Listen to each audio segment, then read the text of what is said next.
밀양 송전탑을 반대하면서 음독 자살한 고 유한숙 씨.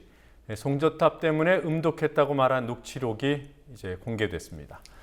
MBC 노조가 MBC의 세월호 보도에 대해 분별이 없었다는 평가를 내렸습니다. 오늘 있었던 뉴스들 황준호 뉴스 취재팀장과 함께 살펴보겠습니다. 어서 오십시오. 네. 송전탑에 반대하면서 음독 자살했지만 또 경찰 측에서는 아니라고 했죠. 예. 고 유한숙 어르신. 사망 직전에 녹취된 내용이 공개가 됐군요. 예, 작년 12월 2일 음독 자살한 후에 5일 만에 돌아가셨습니다. 사망 전에 병원에서 경찰하고 가족이 있는 자리에서 송전탑 때문에 음독했다, 이런 사실이 경찰 녹취록에 분명히 있었다고 오늘 장하나 의원과 또 송전탑 반대 대책위원회가 기자회견을 통해서 밝혔습니다.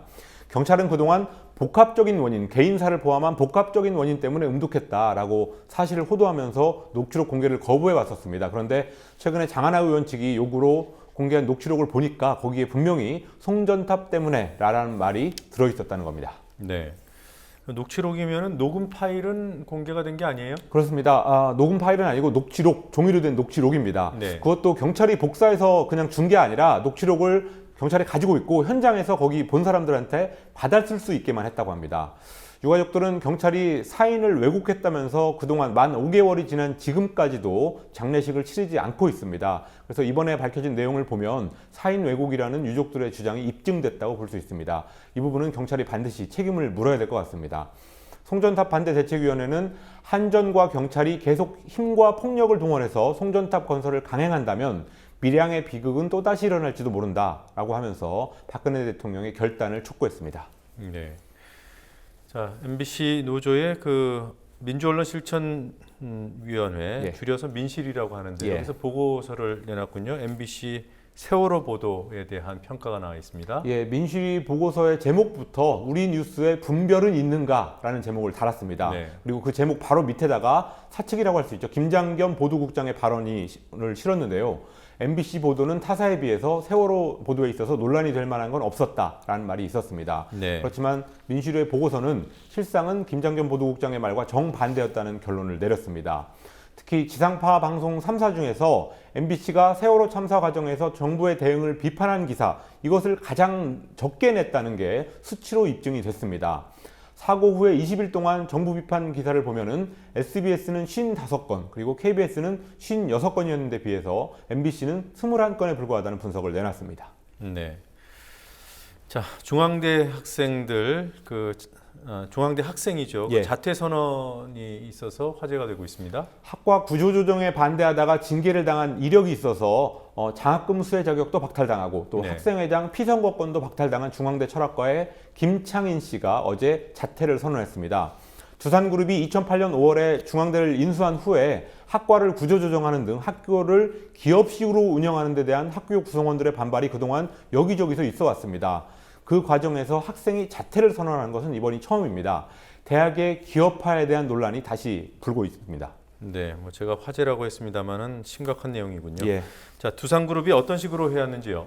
2010년 4월에 18개 대학 77개 학과를 10개 대학 46개 학과로 통폐합하는 그런 구조 조정안을 확정했습니다. 그래서 그걸 지금까지 이제 계속 이행해 오고 있는데, 지금까지 가정교육과를 없앴고요. 또 청소년학, 아동복지학, 비교민속학 이렇게 3개 전공을 폐지했습니다.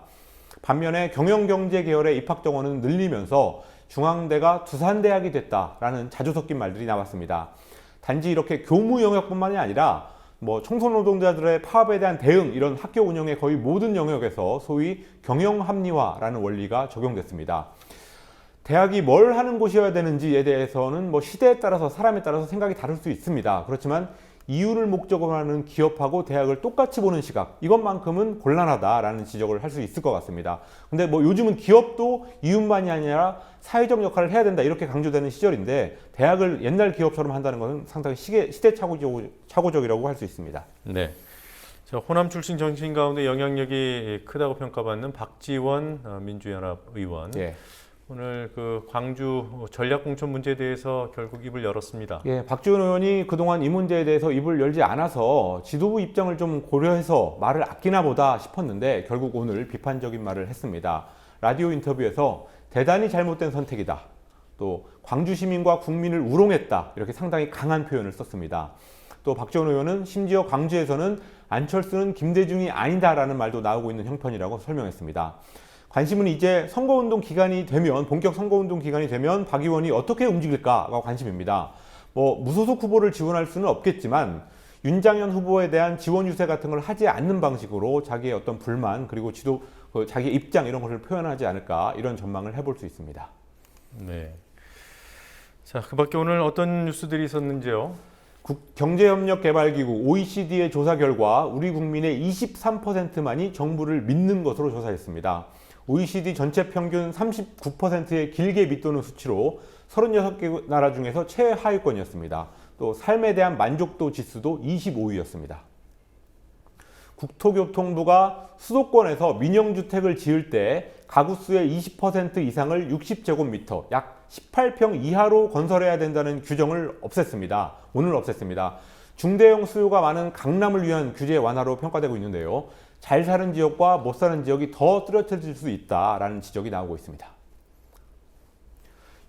새누리당의 윤상현 원내 부대표가 오늘 퇴임 기자회견을 하면서 노무현 대통령은 NLL 포기 발언이라는 말을 한 번도 쓴 적이 없다라고 말했습니다. 작년 6월 같은 경우에는 노무현 대통령이 NLL을 북한에 상납했다 이렇게 말했던 사람이 원내 부대표에서 물러날 때가 돼서야 비로소 자신의 작년에 잘못된 말을 인정하는 셈이 됐습니다. 네, 조금 앞서서 전해주신 그 MBC 보도 관련 MBC가 정부 비판하는 기사가 몇 건이라 그랬죠?